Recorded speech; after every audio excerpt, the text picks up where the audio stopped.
Under the glistening lights of Oslo's City Hall, the air feels thick with history and expectation. Rows of journalists, dignitaries and diplomats fill the room as the Norwegian Nobel Committee gathers to announce this year's Peace Prize laureate. When the name is read aloud, Maria Corina Machado, the hall bursts into a brief but emotional applause. For a moment, the world's attention shifts from war zones and summits to Venezuela, a nation that for 2 decades has wrestled with despair, repression and hope. At 58, Maria Corina Machado stands as the embodiment of defiance and endurance. To many Venezuelans, she is not merely an opposition leader, she is the unyielding face of a generation that refused to surrender. Her journey from political exile to Nobel laureate is a story carved in courage, one that began long before her name reached the global stage. Born in Caracas, Machado came from a family deeply rooted in public service and entrepreneurship. Her political awakening, however, was not born in comfort but in crisis, as Venezuela's once prosperous democracy eroded under authoritarian rule. Through years of political bans, surveillance and arrests of allies, she became a voice the government could not silence. Even when she was barred from running for office, she continued to organize, to speak and to believe. Today, as she stands in Oslo, her image radiates a quiet strength.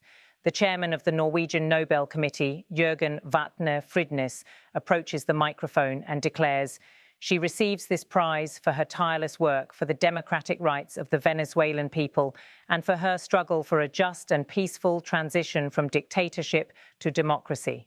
His words are deliberate, each syllable resonating with the weight of history. Fridnes pauses before continuing. Venezuela has gone from a relatively democratic and prosperous country to a brutal and authoritarian state. He recounts how the nation's institutions crumbled, how corruption and violence consumed its governance, and how millions fled across borders in search of food and safety. But amid that collapse, Machado, he says, became a key unifying figure in an opposition once deeply divided, a leader who helped transform disillusionment into collective purpose. As the applause settles, cameras capture the symbolic moment, a woman who has never wielded state power, now honored as the world's conscience for her nation's freedom. Outside, the flags of Norway flutter gently against the autumn sky, and beyond the glass walls of the hall, protesters wave Venezuelan flags, chanting her name, Libertad, Libertad, freedom. For many watching around the world, this Nobel ceremony is not just an accolade, it is a verdict, an acknowledgement that Venezuela's democratic movement is alive. But not everyone shares the moment's serenity. In Washington, President Donald Trump, who had privately hoped to secure the Peace Prize for his mediation efforts in the Middle East and Korea, is said to have watched the ceremony with mixed emotions. Just days earlier, he told reporters during a budget showdown, "It could happen, at some point it will," referring not to the prize but to possible government layoffs. It was a moment that captured his trademark blend of confidence and impatience, and the contrast with Oslo could not be sharper. Back in Venezuela, the images of the Nobel ceremony travel fast. In San Juan de los Morros, hundreds gather in front of screens set up in public squares. Many still remember the day 2 years earlier when Machado arrived at a rally surrounded by supporters shouting, "Libertad!" She walked through the crowd, smiling faintly, her voice barely audible over the chants. "This isn't about me," she told them. "It's about our right to live free." That line would become her hallmark, a slogan painted on walls and held on banners from Caracas to the border towns of Colombia. Her political ascent has not been without peril.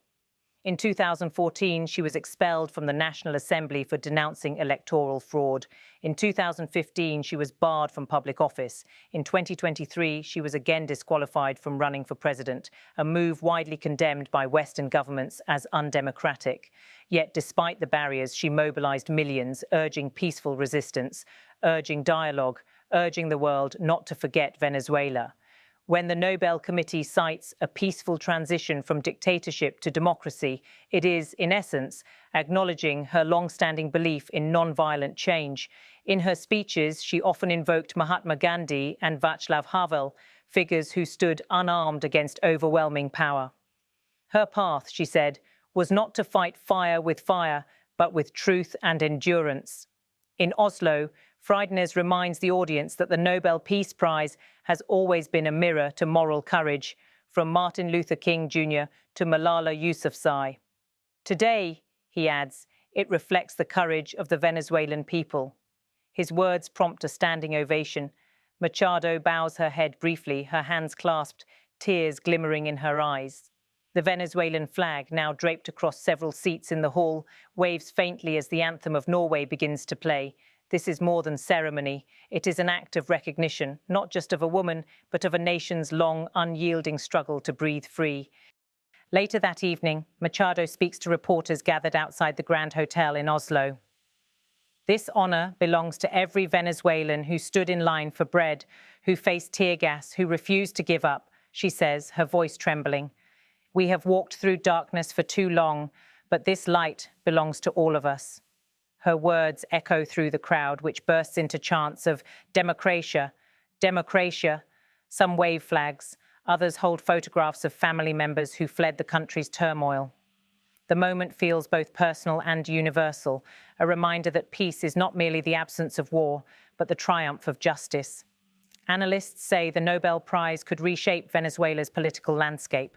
While the government has dismissed the award as foreign interference, others believe it may pressure authorities to reopen negotiations with opposition groups and international mediators. The United Nations Secretary-General and leaders from the European Union have already hailed the decision as a victory for democratic spirit. For Machado, however, the prize is both honor and burden.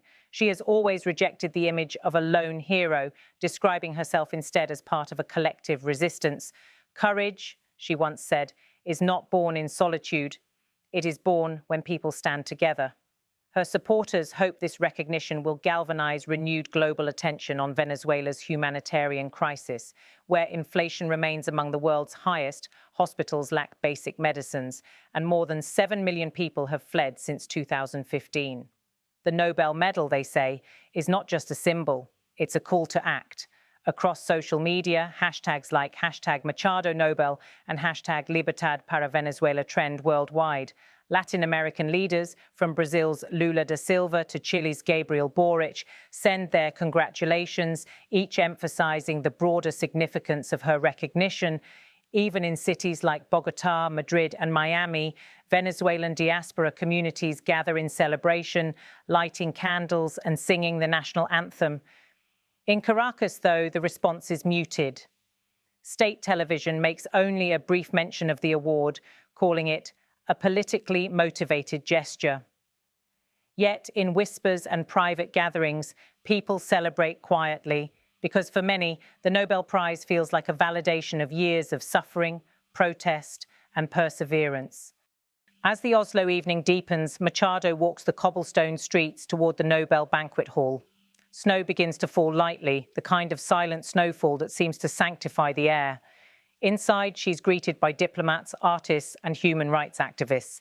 The dinner is formal, but her speech is not. She speaks without notes, her tone calm but resolute.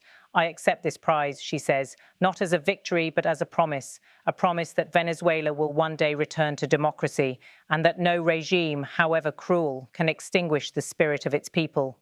Her closing words draw a standing ovation that lasts nearly a minute. Reporters note that even in this moment of triumph, her expression remains composed, almost solemn, as if she understands that her greatest challenges lie ahead. Outside the hall, a small group of young Venezuelans gathers, waving flags and holding candles. One of them, a student named Anna, tells a reporter, "For the first time, I feel the world sees us." It's a simple sentence, but it captures what the Nobel Committee's decision has done. It has turned the eyes of the world back to a forgotten struggle. In Washington, meanwhile, political chatter continues. President Trump, during a brief Oval Office interaction with reporters, is asked if he congratulated Machado. His response is curt, "We'll see. We have many people doing great work around the world." The moment is quickly dissected across media outlets, some calling it dismissive, others seeing it as competitive pride. But regardless of politics, the contrast is clear. In Oslo, a woman is being celebrated for the power of persistence. In Washington, power itself remains the measure. Back in Venezuela, Machado's hometown of Caracas erupts in cautious celebration. Fireworks light up the sky in neighbourhoods that have endured years of blackouts. In plazas, people dance and cry. One woman, interviewed by local media, simply says, "She won for all of us." Maybe now the world will listen. For many Venezuelans, Maria Corina Machado's Nobel Prize is more than an award. It's an anchor of hope in a storm that has lasted too long. It reminds them that courage, when sustained long enough, can rewrite the course of history. And as the night fades over Oslo, her journey, from the protests of San Juan de los Moros to the marble halls of the Nobel Committee, stands as testament that even in times of tyranny, one voice, steady and unafraid, can still move the world.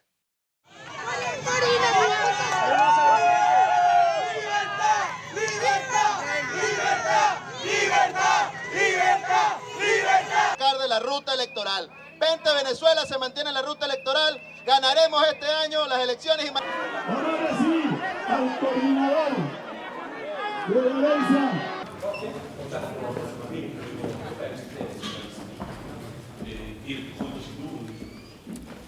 She is receiving the Nobel Peace Prize for her tireless work promoting democratic rights for the people of Venezuela, and for her struggle to achieve a just and peaceful transition from dictatorship to democracy.